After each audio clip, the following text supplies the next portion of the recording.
Treasure Island. Chapter 10. Jim Hawkins.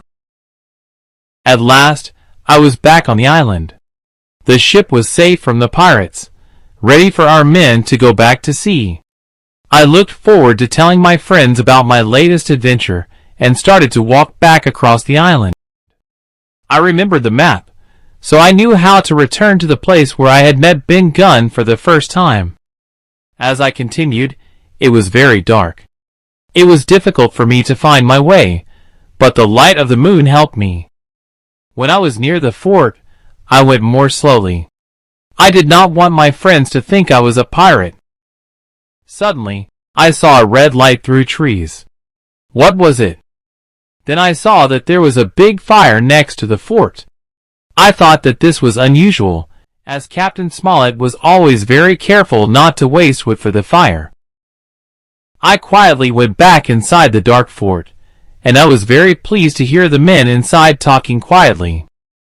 However, I realized that they were not good guards because nobody saw me return. I was about to climb into my bed when I heard the words, "Who is it?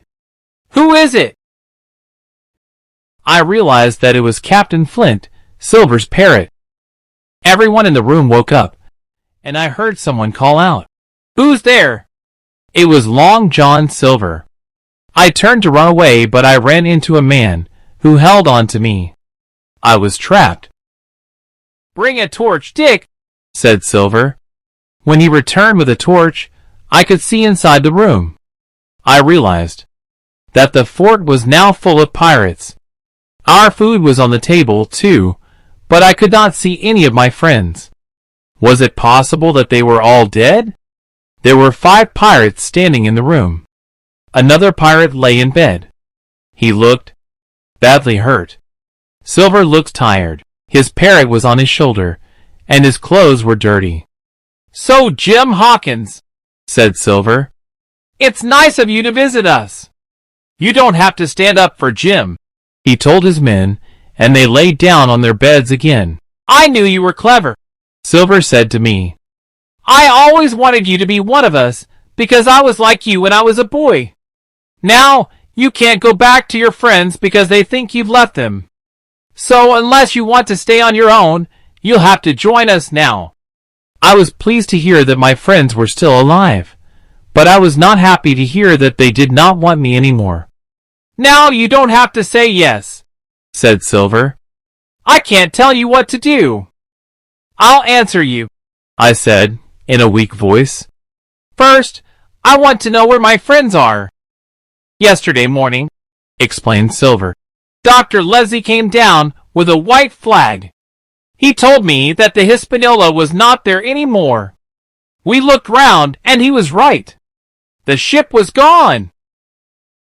Then the doctor said that we could have the fort. I asked him how many of them were in the fort, and he said there were 4, and one of them was hurt. And he said he did not know or care where you were. So here we are. I don't know where they are now." "Do I have to decide now?" I asked. "Yes, you have to decide now," said Silver. "Very well, but there are some things you need to know. First, you have lost your ship, you have lost your treasure, and you have lost many of your men." "How did you lose them?" "It was me.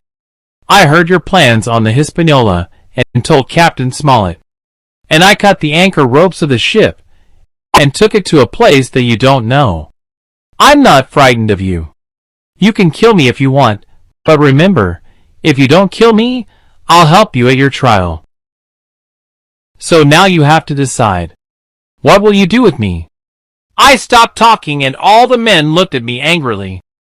"That was the boy who knew Black Dog in Bristol," said one of the pirates called Morgan.